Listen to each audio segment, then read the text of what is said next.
बाबा जी और हजूर महाराज जी की प्यारी सात संगत जी, आप सभी को प्रेम भरी राधा स्वामी जी। सात संगत जी, आज हम फिर हाजिर है बाबा जी महाराज जी के कुछ चुनिंदा सवाल जवाब लेकर।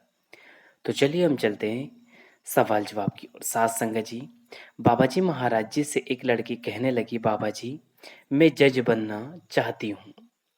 बाबा जी ने मजाकिया अंदाज में कहा कि जज बनकर क्या मुझे सजा देगी। साध संगत जी, यह बात सुनकर पांडाल में बैठी सारी संगत बहुत जोर जोर से हंसने लग पड़ती है। फिर एक लड़की ने बाबा जी को कहा, बाबा जी मेरा रंग काला है और मुझे सब लोग बहुत ही चिढ़ाते हैं। बाबा जी ने समझाया कि बेटा, हमें रंग में कोई भेदभाव कभी नहीं करना चाहिए। सबसे जरूरी है कि हमारा दिल कितना नेक है। जिस इंसान का दिल साफ होगा, अच्छा होगा, जिसके अंदर इंसानियत है, वह सबसे सुंदर और सबसे अच्छा इंसान है। बेटा, रंग से कोई फर्क नहीं पड़ता, इसलिए आप बिल्कुल ना परेशान हो। फिर किसी लड़की ने बाबा जी से एक सवाल किया। उन्होंने कहा, बाबा जी मैं मोटी हूँ। तो बाबा जी ने मुस्कुराते हुए कहा कि लड़कियां तो मोटी ही अच्छी लगती है। इस बात पर भी संगत बहुत जोर जोर से हंसने लग पड़ती है। फिर एक भाई ने नेगेटिविटी सोच के बारे में बाबा जी महाराज जी से पूछा। बाबा जी ने समझाया कि बेटा, सोचना तो हमारे हाथ में ही है ना। अगर हम अच्छा सोचेंगे तो सब कुछ काम अच्छा होगा, और अगर हम बुरे ख्याल मन में लाएंगे, बुरा सोचेंगे, तो हमारे मन में भी बुरे ही विचार चलते जाएंगे। इसलिए आप अच्छा सोचें, कोशिश करें कि हमेशा पॉजिटिव रहें। इससे आपको हमेशा बहुत ही लाभ मिलेगा। सत्संग जी, फिर इसके बाद किसी ने अगला सवाल बाबा जी महाराज जी से कहा, बाबा जी मेरे कुछ रिश्तेदार हैं जो धार्मिक नहीं हैं और वो लोग परमार्थ के मार्ग पर नहीं चलते। क्या मुझे उन्हें इस राह पर चलने के लिए कहना चाहिए? क्या उनसे बातें करना चाहिए, या वो जैसा करते हैं उन्हें करने देना चाहिए? बाबा जी ने बहुत ही प्रेम प्यार से उन्हें समझाया और कहा, देखो बेटा, हमें दूसरों को परखने या बदलने की कोशिश कभी नहीं करना चाहिए। हम बस खुद को एक अच्छा इंसान बनाने की कोशिश करें और एक अच्छा उदाहरण बनकर दिखाएं। अगर हमारा नेचर अच्छा होगा तो उसका असर हमारे अपने दूसरे व्यक्तियों पर भी पड़ेगा। शब्दों से समझाने के बजाय अपने कर्मों से प्रेरणा देना बहुत ही प्रभावशाली रहता है। इसलिए माहौल को सकारात्मक और प्रेम पूर्वक बनाने की हमेशा कोशिश करते रहें, जिससे आप जैसा करेंगे उन पर भी वैसा ही प्रभाव पड़ता चला जाएगा। इसके बाद किसी ने बाबा जी से पूछा, बाबा जी संत मत में भजन सिमरन करते समय बहुत ही परेशानी आती है, ऐसा क्यों होता है? आप समझाइए। बाबा जी ने समझाया, देखो बेटा, कोई भी काम मेहनत के बिना आसान नहीं होता, और जो काम बिना मेहनत के मिल जाता है, बिना प्रयास के मिल जाता है, बिना परिश्रम से मिल जाता है, उसकी कदर इंसान कभी नहीं करता। अब हमारा फर्ज है कि हम निरंतर कोशिश करते रहें, मेहनत करते रहें। अगर रुकावट आए तो परेशान नहीं होना, बल्कि धैर्य से और विश्वास से हर रोज अभ्यास को बढ़ाते जाना है। दुनियावी जिम्मेदारियों के साथ साथ हमें परमार्थ का भी ध्यान रखना है। फिर एक लड़के ने बाबा जी से पूछा, बाबा जी हम बचपन में डेरे में बहुत सेवा करते थे, लेकिन अब देखो बड़े होकर सेवा के लिए समय ही नहीं मिल पाता। क्या करें, आप समझाइए। बाबा जी ने मुस्कुराते हुए कहा, देखो बेटा, बड़े होने पर जिम्मेवारियां भी तो बढ़ जाती हैं, यह स्वाभाविक है। लेकिन हमें जल्दबाजी नहीं करना चाहिए। जब भी मालिक सेवा का अवसर दे, उसे प्रेम पूर्वक करना चाहिए, लेकिन घर परिवार की जिम्मेवारियों को छोड़कर सेवा में कभी नहीं आना। घर परिवार भी जरूरी है और सेवा भी जरूरी है, इसलिए दोनों में बैलेंस बनाना बहुत जरूरी है, ताकि दुनियावी और परमार्थी दोनों कर्तव्य हमारे बहुत ही प्रेम पूर्वक पूरे हो सके। फिर किसी ने अगला सवाल बाबा जी से किया, बाबा जी कभी कभी मुझे बहुत ही सूनापन लगता है, बहुत अकेलापन महसूस करता हूँ, उस समय में क्या करूँ? तो बाबा जी ने मुस्कुराते कहा, बेटा ये तो जीवन का सच है। हम अकेले ही इस दुनिया में आए थे और इस दुनिया से अकेले ही चले जाएंगे। सच्चा रिश्ता सिर्फ मालिक के साथ है, बाकी सारे रिश्ते स्वार्थ और जरूरतों के पर बने हैं। जब तक शरीर है तब तक दुनियावी रिश्ते साथ है, इसके बाद केवल मालिक ही साथ निभाएगा। इसलिए जब अकेलापन महसूस हो तो आप कोशिश करें कि भजन सिमरन में लग जाएं। मालिक से जुड़ने का प्रयास करें। मालिक से जुड़ने पर तुम्हें कभी भी सूनापन या अकेलापन नहीं सताएगा। फिर किसी ने अगला सवाल किया, बाबा जी, जब भी आपके दर्शन होते हैं तो मैं बहुत घबरा जाता हूँ। बाबा जी ने बड़े ही प्रेम प्यार से उन्हें समझाया, बेटा, यह सहन शक्ति की बात है। असली दर्शन तो हमें स्वयं के अंदर करने हैं।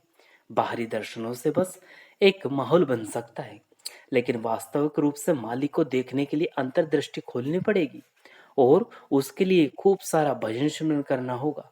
तब जाकर हम इस मुकाम को हासिल कर पाएंगे। बाबा जी ने इस लड़के को बहुत ही प्रेम प्यार से आगे समझाया कि अपनी आत्मिक शक्ति को मजबूत बनाओ ताकि मालिक की बख्शिश को हम संभाल सके। हमें हजम करना आना चाहिए। फिर किसी ने अगला सवाल बाबा जी से कहा, बाबा जी, सेवा किसको कहते हैं, आप समझाइए। क्या किसी हम धर्म स्थान पर जाकर कुछ काम करते हैं, कुछ देते हैं, क्या वह सेवा है? बाबा जी ने समझाया कि देखो बेटा, हमने अपने रोज के कामकाज को, जो भी हम कामकाज करते हैं, हम निष्काम होकर करते हैं तो वह हमारी सेवा बन जाएगी। सिर्फ ये नहीं कि हम किसी धर्म स्थान पर जाकर ही सेवा की जाए, वही सेवा हो।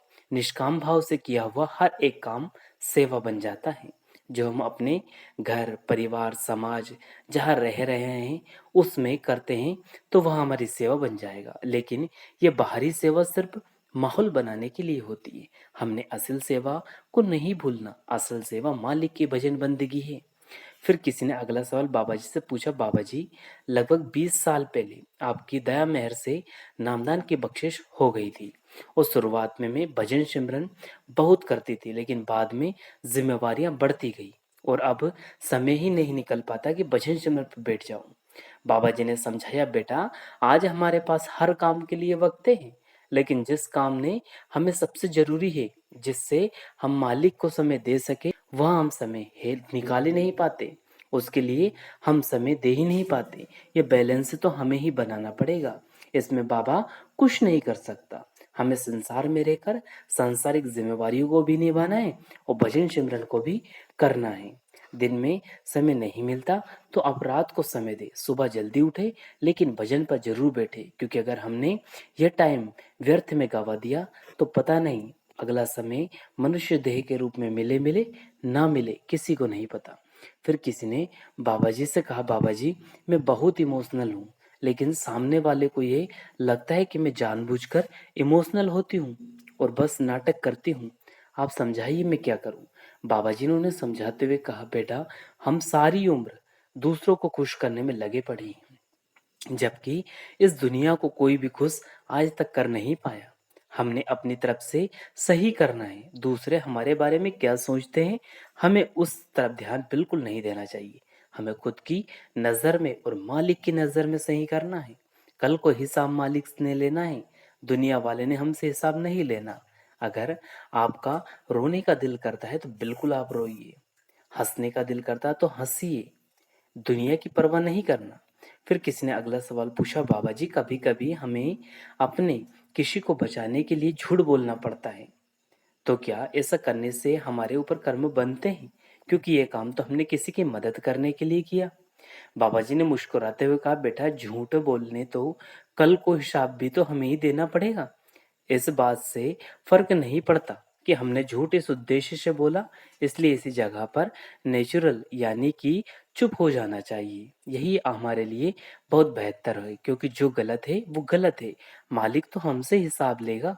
इसलिए ऐसी किसी जगह पर कुछ ना बोलना ही सही रहेगा। सत्संग जी, इसके बाद किसी ने बहुत ही प्यारा अगला सवाल भजन और सिमरन के ऊपर पूछा। उन्होंने कहा, बाबा जी, मेरा मन भजन और सिमरन पे बिल्कुल नहीं लगता, मैं क्या करूं? बाबा जी महाराज जी ने कहा, देखो बेटा, मन चलायमान है, मन को हमें भजन सिमरन पे लगाना है। मन कभी नहीं चाहता कि वो भजन और सिमरन करे, लेकिन हमें उस मालिक को पाना है तो भजन सिमरन की सेवा तो करना ही पड़ेगा। इसलिए आप कोशिश करें कि भजन सिमरन पर बैठे। फिर किसी ने अगला सवाल कहा कि बाबा जी, मैं आपके दर्शन करना चाहता हूँ और जब भी ध्यान में बैठता हूँ तो दर्शन नहीं हो पाते, मैं क्या करूँ कि आपके अंतर मन में दर्शन हो जाए? बाबा जी महाराज जी ने कहा, देखो बेटा, वह मालिक हर हर एक को दर्शन देने आता है, बस की कमी है तो पहचान की इसके लिए हमें समय देना होगा, भजन सुमरन करना होगा। यदि हम समय देंगे तो मालिक ज़रूर बख्शिश करेगा।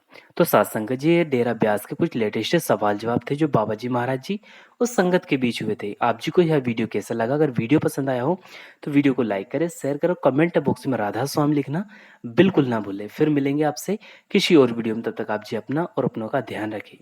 लेटेस्ट सवाल जवाब के लिए चैनल को जरूर सब्सक्राइब कर ले। शुक्रिया, टेक केयर। अंत में आप सभी को प्रेम भरी राधा स्वामी जी, धन्यवाद।